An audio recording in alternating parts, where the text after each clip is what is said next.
Yeah, they have this big building and there's a little place out there. I can't understand it. Yeah. How come come there's... off as standard space. Uh-huh. See, this is the pipe stands through the street. Yeah. They had covered it over, you know, when they, Well, it why not? was 747, I Farm is guess. being developed now. So would this have been Oh, yeah, see 747? some of them houses. There were people I that know were 747. And this is where they, I guess, dumped 300,000 Green and stuff stuff. into the canal Yeah, boat. we're on this side now, Yeah. this side. Yeah, my daughter Yeah, lives like out here, in our we were farm, catty up corner. right here Yeah. at the We'd top be of over the in this hill on part. Fort Union Great. Road, the old I've been wondering big where that farm. was. So that, perfect. Mary, you remember the big double-story house over there that, Yeah, Porter, isn't this the one, not Fort, or Fort? 47, yeah, we would have been over here. He drove a school So the bus. bridge was actually where 747 No, he was? drove Yeah. a Probably, city Yeah. bus. because see, it ran directly under Yeah. 747, so it'd be the only way those barges could have gotten through there. remember I always wondered about that. Yeah, they always said that. And then They pulled David him up through here. Holshook had the That's place. terrific. I've been trying to figure And out then the over picture. here was for the years. grain station, you know, that they over. Of course, when I was young, Well, right here. Where Hamer's farm was? I Right did here. drink, no, right I out was here. charged Right from there. We the, had from that the George black R. hole or Turnbull something like Concrete that. Company up But on they the took that corner of away Erie and when Ninth they Street. working out on the big And now I have to come Yeah. down, From Kentucky, Here he comes. 1940. Here he comes. 1940. Yep. We You moved down can on sit Allen right over Road. there. Remember this gentleman? The name sounds familiar, Walter Kohls, Well, sure. Where did you live? down on Allen Road. Oh, on Allen Road. Yeah, next to the Bowmans. Yeah, right. You're on the outskirts of Fort Union. This is a hometown. He was a townie. Oh, is that right? Yeah, he You believed were a next door. townie. I Oh, you was live next born door. right next door. Oh, you It's live, not Second there door anymore. over. No, oh, you not live next to door. the saloon. Tornado took it Yeah, over. right. Yeah, I knew it. get me a box of Wheaties and come home and eat them. Yeah. And, Lord God, now I can't run from here to my car. That's right. But what I wanted to ask. Was you here? Yeah, you was here when the old blacksmith shop was here. Oh, yeah, my Uncle Ed run the blacksmith shop, Earl's daddy, and then Louis Shute run it. Yeah. Well, I And was then before that time. then my brother lived in there for a while, him and Roberta Shute, Yeah. in that little. Well, that's later. Okay, now we can start. Okay. So if you introduce yourself, spell your name, when you came here. My name's Walter Kohls, Kohls. Now, some got apostrophe S. Well, that's a different Kohls than what ours is. I was born in Kentucky and moved in Ohio in 1930. 1931, excuse me. When did you move to this area? 48 1948? And where did you move to? on Tylersville Road. Oh, okay. So we moved up there on Tylersville in 62. Do you own Kohls Knolls? Yeah, So you're at the corner of Tylersville and 747? that's right. Jeanne? I'm Jeanne Barker. Oh, I'm sorry, Walter, you didn't tell us how old you were? Yeah. 88. I will be 88 in December. So, Jeanne? And I'm Jeanne Barker. When I came to Port Union, I was Jean Fuchs, Fuchs. My husband died, and I'm now Jeanne Barker, Barker, and I'm 82 years old. And I've lived here for 50 years, and I'm in my 51st year. And we've been in business here as known as the Port Union Cafe for 50 years.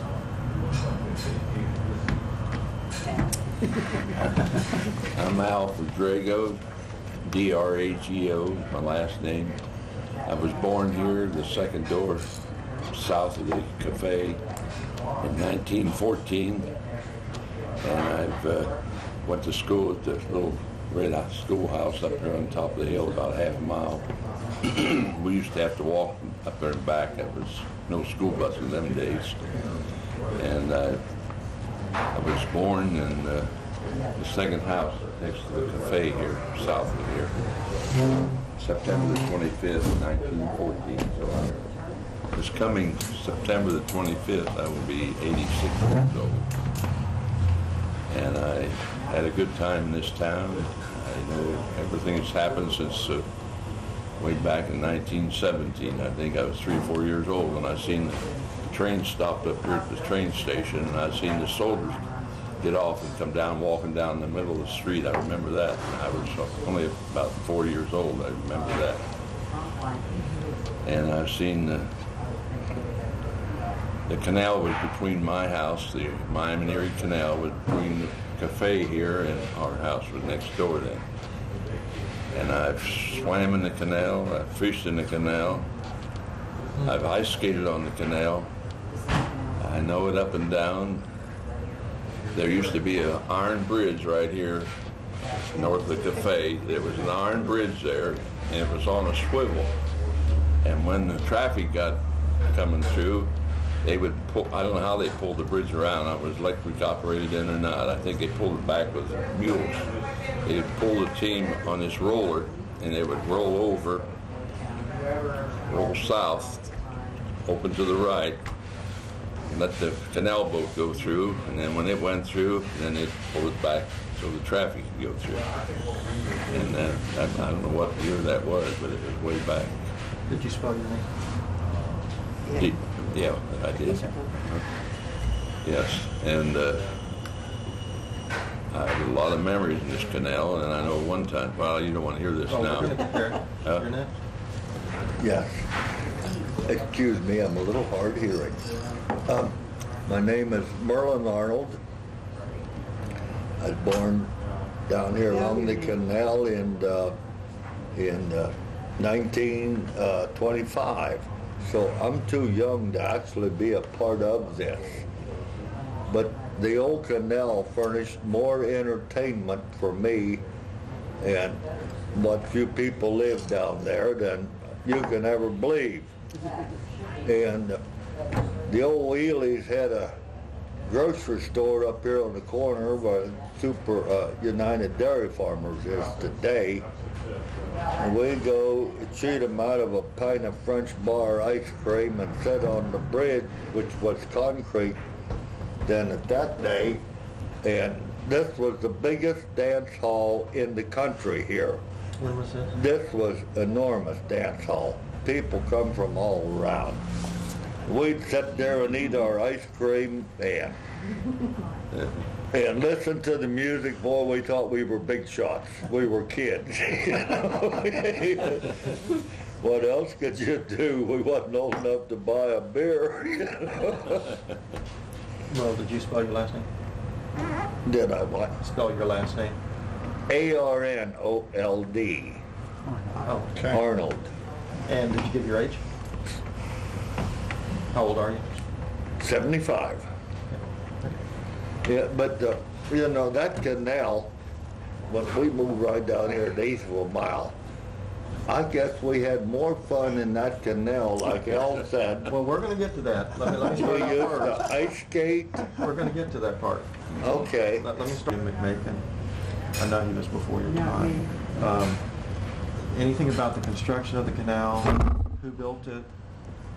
Anything about a grocery store that was in a log cabin next to a creek? A grist mill? A log cabin used for worship services? Does anybody know where the port or the basin was that the boats would actually turn around and load and unload? The swinging bridge that could be pushed aside for the boats to pass? And also, where was the house with the Sparky sign on it, and why was it called Sparky? Grocery store on the boarding. It was engraved into the wood. Grocery store. And then there was one down the street, Ely's grocery store down there. But this was the oldest one where I lived, was a grocery store. And what were you saying about the bridge? The bridge was a swinging bridge. It was an iron bridge about I guess it was only about 5 feet. The railings were about 5 feet tall. The structure on the side was about 5 feet. And it went south. It pulled it. When they opened it, it went south, and then the canal went through, and then they pulled it back, and then them days it was more wagons than it was cars went over. Oh, was there? You know, this used to be a gravel road through here, and in the summertime, to get a good road, they would bring gravel trucks in, gravel wagons, and they would bring a load of gravel in, and then, I don't know, you know how they unloaded gravel wagons them days? Well, they didn't get up there and shovel it off. The floor in a wagon was made with timbers, and they were 2x4s, about 12 feet long, and they would raise each one up, and as they raised it up, the gravel went down on the ground. And when they got the load emptied, then they'd put all the boards back in line and go get another load of gravel. And they'd done this road all the way through to the county line, to Hamilton County. Were the canal boats still operating? Do you remember? No, canal boats were not. And there used to be an old boat down here at Rialto, I believe it was Rialto, by the locks there.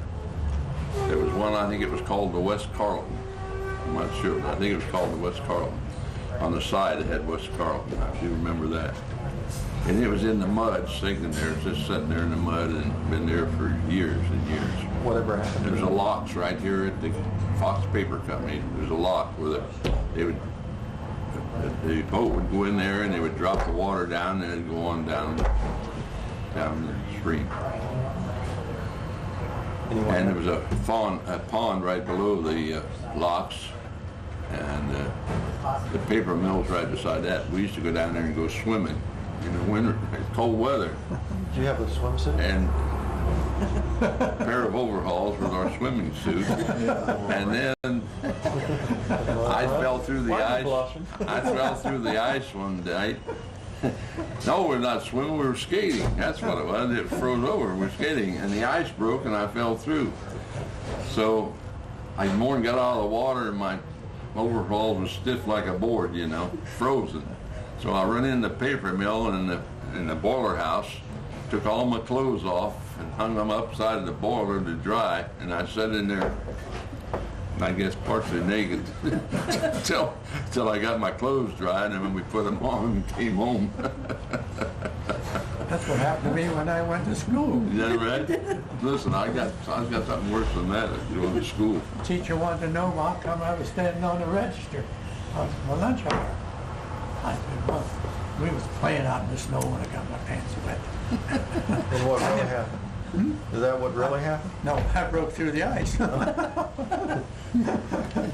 Do you guys know where, I used to mow the grass when I was a kid. Well, that was a lodge hall. That was KFP Lodge Hall. Mr. Williams has the KFP. big house that Ted Williams tore down. Yeah. See, our hearing. That was the ninth of whatever. Pythias. Pythias, yeah. Yeah. That was the old KFC hall. And Now, where was that located? Right there. Right on the So it's corner. stone over, on this side of United Dairy Farmers.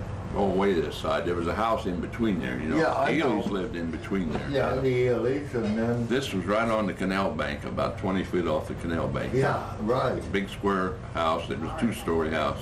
Oh, yeah. KFP Hall held their meetings upstairs. Downstairs, but once a month they had a fish fry. And they'd have a fish fry. Boy, they had the best fish and fried potatoes. When was this? All the way back in I was about 16, 17 years old, I guess. I can't hear you. Have him lean forward or have him move back? Oh, okay. How about if we put him at the head of the table? Does that work? We had two He lodge can't- halls there. I need you to lean him back if you would. Push this a little I'm closer sorry. to That's you. okay. There you go. It's kind of There you go, video. put it closer to you, Merlin. Yeah. Is that what you had anything in there on the old blacksmith shop? Well, yeah, we're going to get to that. Yeah.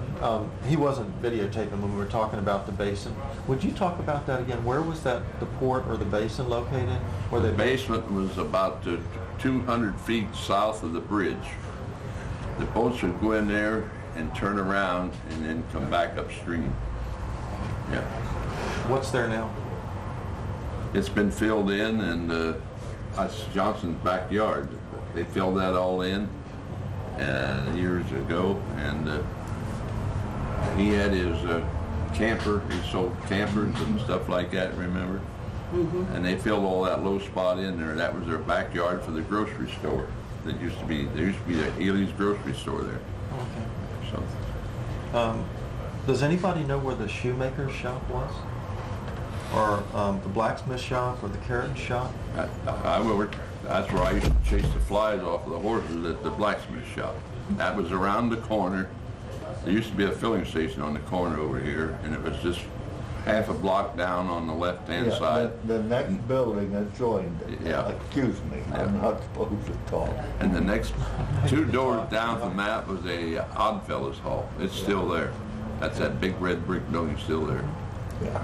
But the blacksmith shop, I lived with the, my mother died when I was 6 months old.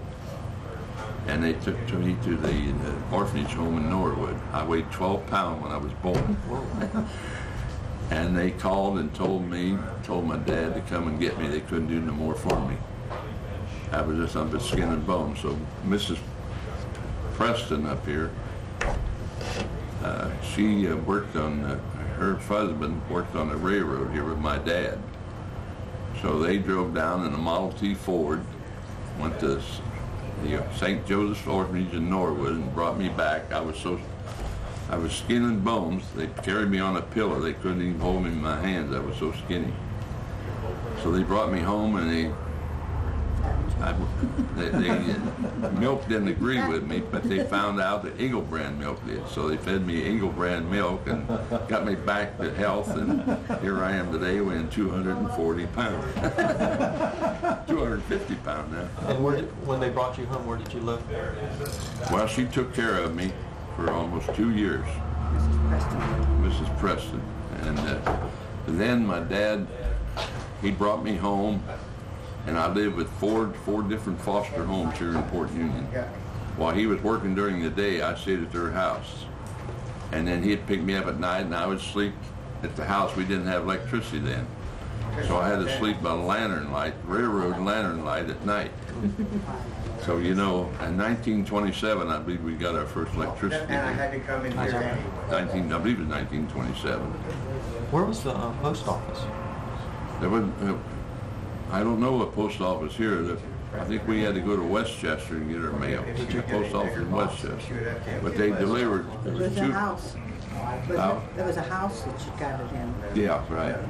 The mail was Yes. in a house. Mhm. It wasn't in It wasn't a regular building. post It was office. a post office. Yeah. It was a home, and these people lived in the home, but the neighbor, she was the postmaster. So I can't think of her name. And her son carried him.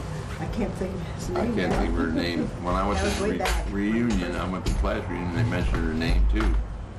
But, She was a nice lady. Where was Yeah. the house? Well, the post it's on office, Cincinnati Dayton Road as you would go up. Okay, it was down in Yeah, Westchester. it was in next to the Westchester. almost next to the hardware store over there. Yeah. Ely's hardware, grocery store and hardware store was right side by side over there practically in Westchester. This lady. Now, you were talking about the blacksmiths. Yes. And what were you saying about the horses?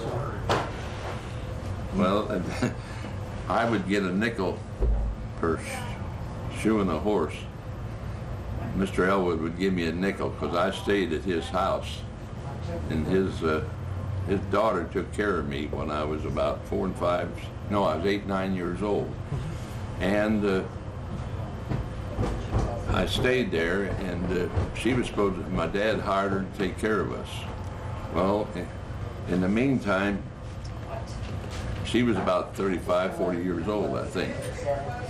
And my brother and I was 8 years old, my brother was 9. And she made us get up and build a fire in the old potbelly stove with a flat top that you cooked on. Iron stove. Well, my brother, he got mixed up. There was a kerosene can there and a gasoline can, and he must have made a mistake and put gasoline on it. And it caught on fire, got the room on fire, and he ran outside on fire. And Melvin Henry lived down the street. He had me coming by, and he said, "Joe, roll in that puddle of water there in the road." He said, roll in there right away. Well, he rolled in that puddle of water, and they called the police. And they came and took me to Mercy Hospital in Hamilton, and he lived 2.5 hours. I got there just in time to see him. Yeah, he was, I did get this, well, he couldn't talk or anything, but I didn't see him, but he Was this this wasn't your brother? Yeah, this was my his brother brother. Joe. Yeah. Uh-huh. Wow. So, it brings back so much bad memories, you know, of my life, and I've had some good memories here too. So What were I you tried- saying about the, you got paid for swatting the flies? swatting What? the I got a nickel per horse for chasing the flies off. While they were You had shooting. While they were shooting. a long stick about a foot long, and it had somebody took horsehair, a horse's tail, and made that into a fly swatter. And you'd brush the horse off like that with the horse's hair. And if you see one, you go like that and knock him off, and it just kept you busy going around that horse keeping the flies away. Who counted But the flies? you didn't have a fly swatter them days. You had this stick with a horse's tail on it. Yeah. And you go like this, and it calmed the horse down.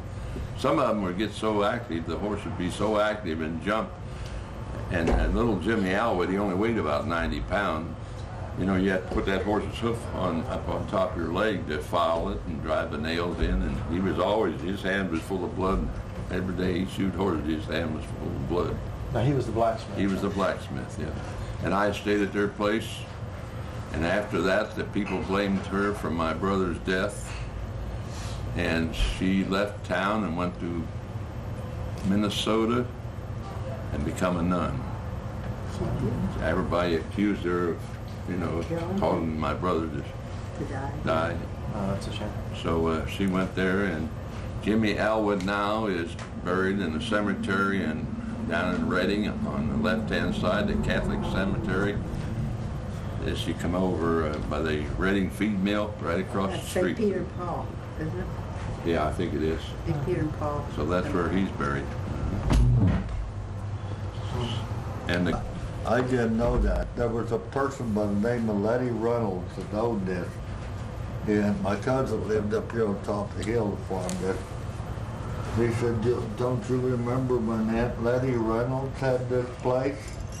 I have no recollection. I was too young. Oh, yeah, because Mr. Nusky had the place 32 years. Well, she had it before Nusky. And she had it before him, so I only knew Mr. I don't know. Nusky. Maybe you got a deed.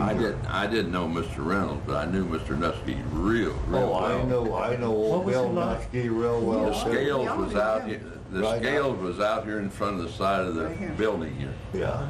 And people would pull up there and weigh in, and then they'd come in paying, and they'd go on with a load of hay or whatever they had. And I know you had to take, the rocks would get in between the scale, and you'd have to go around with a bar and knock all the rocks out so the scale would be floating okay. Remember the old gas pump was right out the window I there. pumped gas out of that pump And many a time. that great big old weeping willow tree out there. Oh, yeah, we had Huh? that. We Yeah. had the big weeping willow tree Yeah. at the beginning. That was my kids, the sandbox was underneath there. Yeah. So that would give them shade.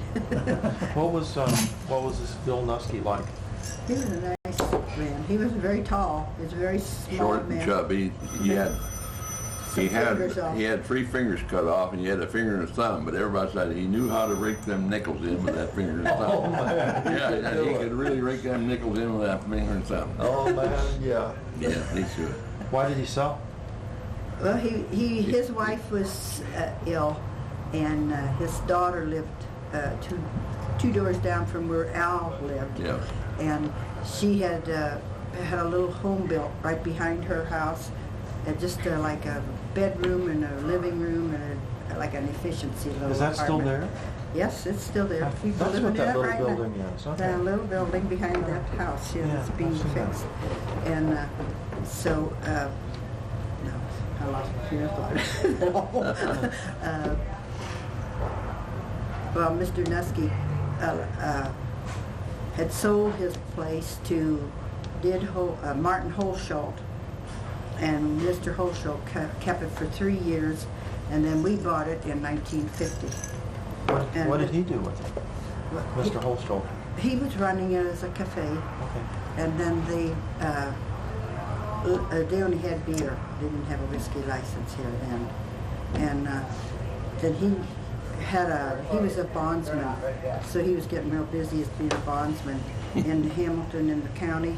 So he sold it to my husband and I, and that was John Fuchs at that time.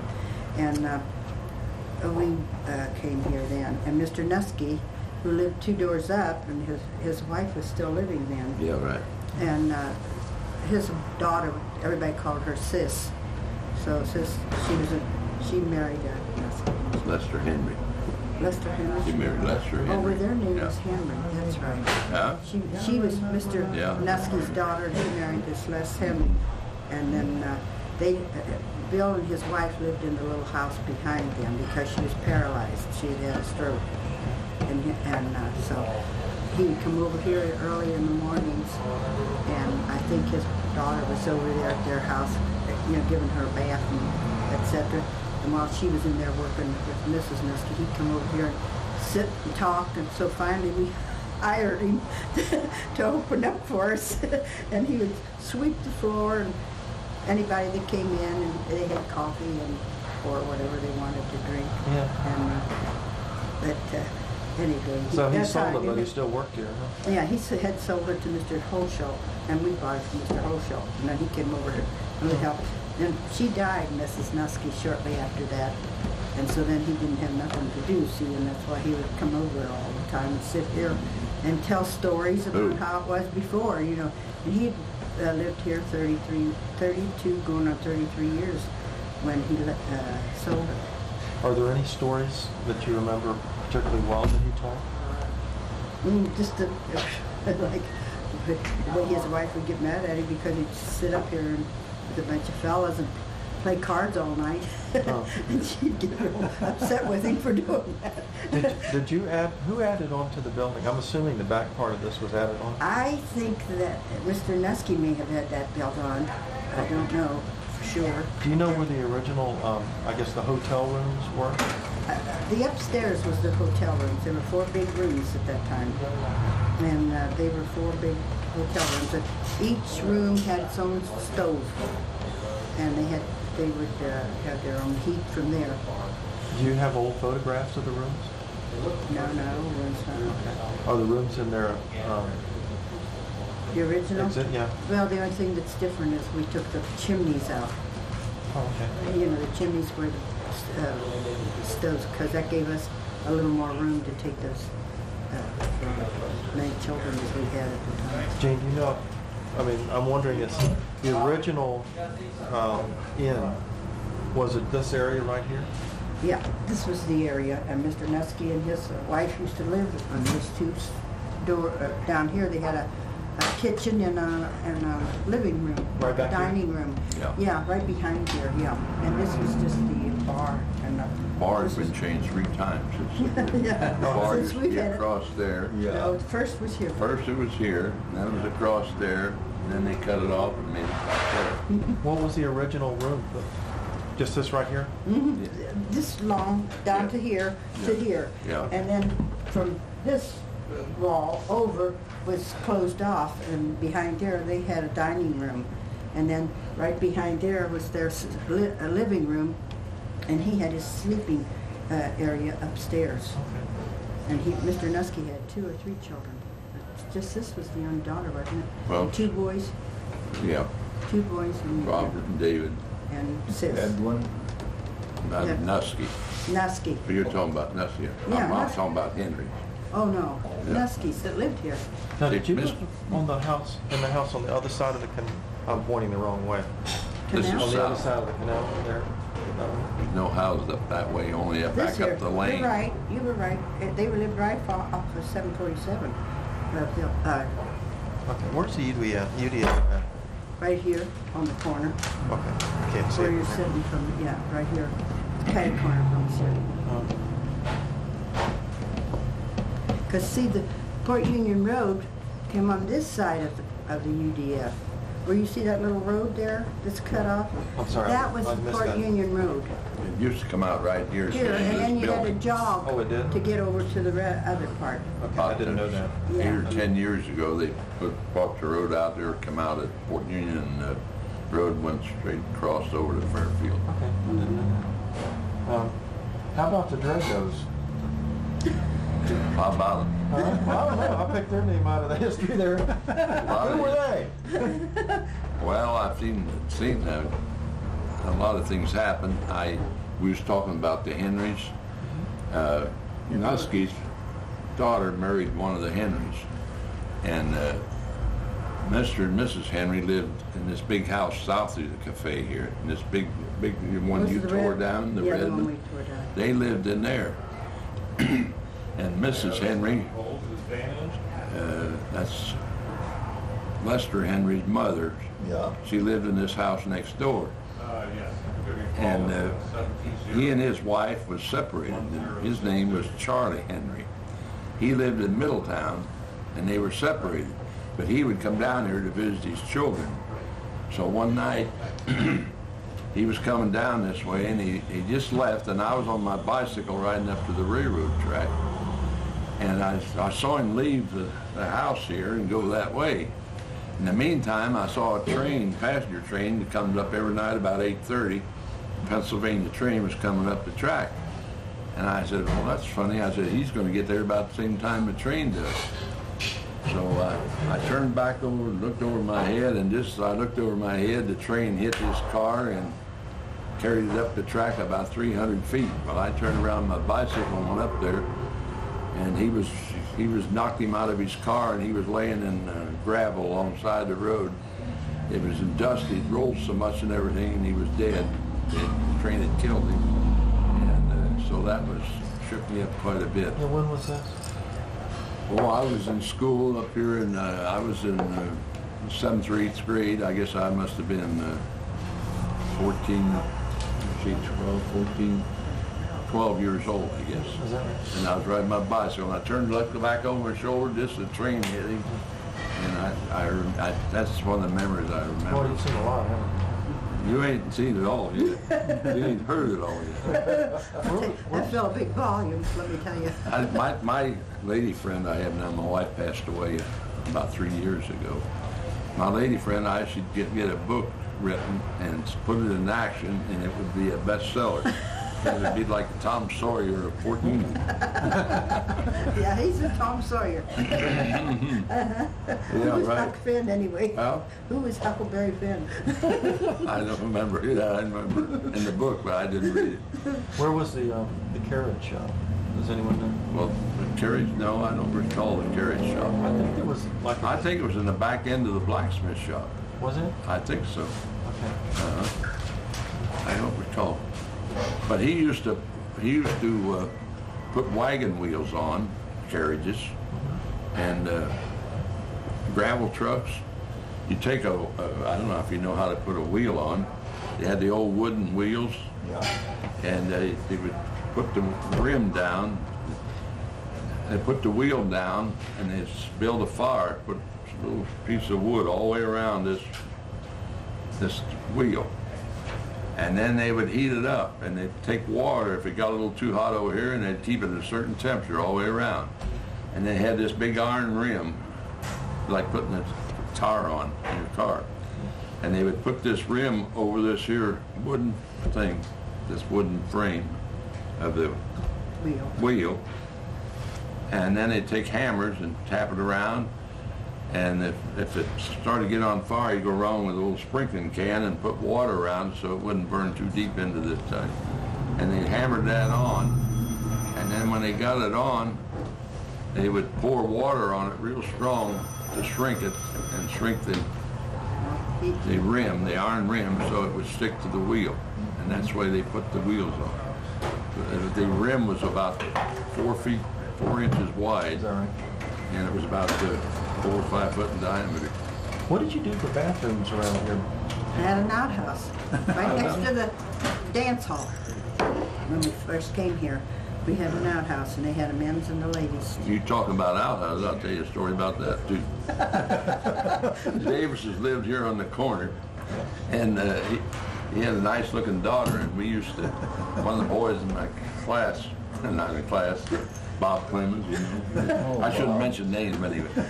Yeah, we need. But he worked at the Fox Paper Company, and he was always kind of a rough. He was not rough. He was nice, but he was raising more Cain, he was worried about his daughter. So we was always fighting with him about something. So he went out to the outhouse one day, and I didn't do it. I don't think I did. I didn't do it. They got a rope, and they went around the outhouse that many times and tied a knot in it so he couldn't get out. And he was out there yelling, "May, come and get me, come and get me." That was his wife named May. "Come and get me, come and get me."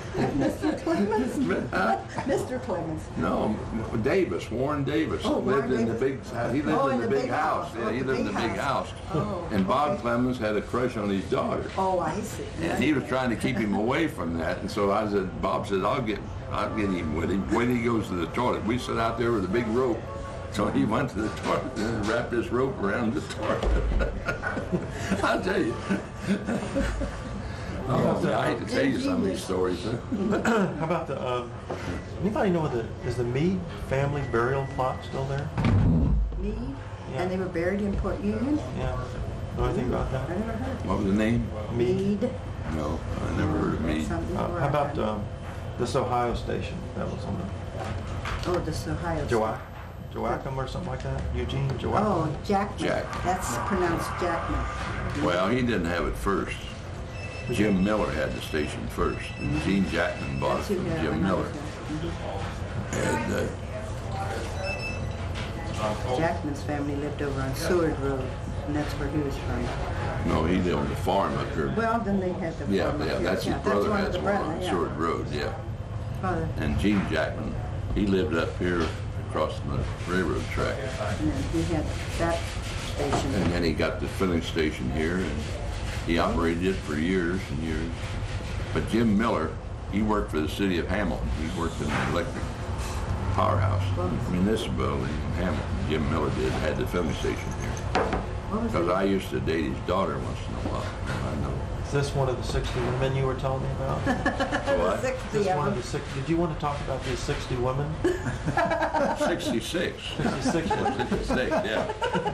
Well, Yeah, that's the next question. I'm not bragging. It's understood. What I do, I sure do good. I hope it's ain't all in writing. I tell you. I did in my lifetime. I counted them 66 different. Was there ever any bootlegging here? Yes, there was bootlegging here. Why do you say that? You know that? You didn't know that? Why do you say that? You knew who the bootlegger was? No, I didn't. Daniel Boone. That was his name, Daniel Boone. Daniel He Boone. lived in the third house past your big house on the corner down there. Well, I remember the gardeners lived down here, big, they raised vegetable plants. They didn't bootleg. Oh, no, He'd have pints of whiskey if you wanted to find somebody to get out and see Daniel Boone. He had it. well, I didn't know that. And you knew who else? Well, I burned that mill. Yeah, who else? They didn't bootleg. They just liked their beer. Nin Downey. Oh, Nin Downey. Yeah. Well, he was He was very related. damn asshole, see? Yeah. Nin Downey, I used to, when I was a kid, Yeah. they was out on Greenwood then. Yeah. And they'd send me down to old Hoppy's garden with that big copper can with a handle on each side Yeah. and give me a quarter. Yeah. There's only 3 doors. You know Nin Downey? Well, sure, I knew Nin Downey. I should. And My dad used to go down there and Nin and Ed the blacksmith, he took over after Mr. Elwood left. Yeah, Uncle Ed Uncle took Ed. over the blacksmith shop here. And Nin used to make homebrew, and they wouldn't wait till it got through. When they wouldn't bottle it, they would dip it out of the crock and drink it before it aged. I must take after him. Uncle Ed, somebody come to his house, and Uncle Ed, he run the blacksmith shop. He said, well, he said, or somebody offered him something. They come with Yeah. a bunch of homebrew. He said, Ed, I'd sure offer you a beer, but I don't have any cold beer. Uncle Ed said, hell, I never liked cold beer anyway. They would drink it before it ever got too aged. Yeah, I made homebrew for quite a few years down in the basement, but I got tired washing the bottles. Yeah. Had a 200 You know, it's work. I know what you mean. I didn't have to do it. My And dad you were made it. talking My about, dad used to make his own home brew, and he used, I can even name you the best, was American Beauty malt. He Yeah, used yeah. American Beauty malt. Yeah, and then they used to go Yeah. down here on 747 and boom, and get by hops. Yeah. And I rode with your uncle Charlie. Was it Charlie Arnold lived That's down my there? dad. Your That's dad? his dad. I used to go with him on the milk route. Oh, yeah. And we stopped up in Hamilton at Charlie Buckley's That'll in be- the basement, and they'd pass the can around. They had the old-fashioned can, and they'd pass it around, a quarter a quart, you know. And everybody take a sip, and it was ice cold. It was really good. Oh, well, I was only about, I was 18, I guess. Had to be, I guess. And you were talking about the lady that got you out of the orphanage and brought you Yeah. home, Mrs. Preston. Yeah.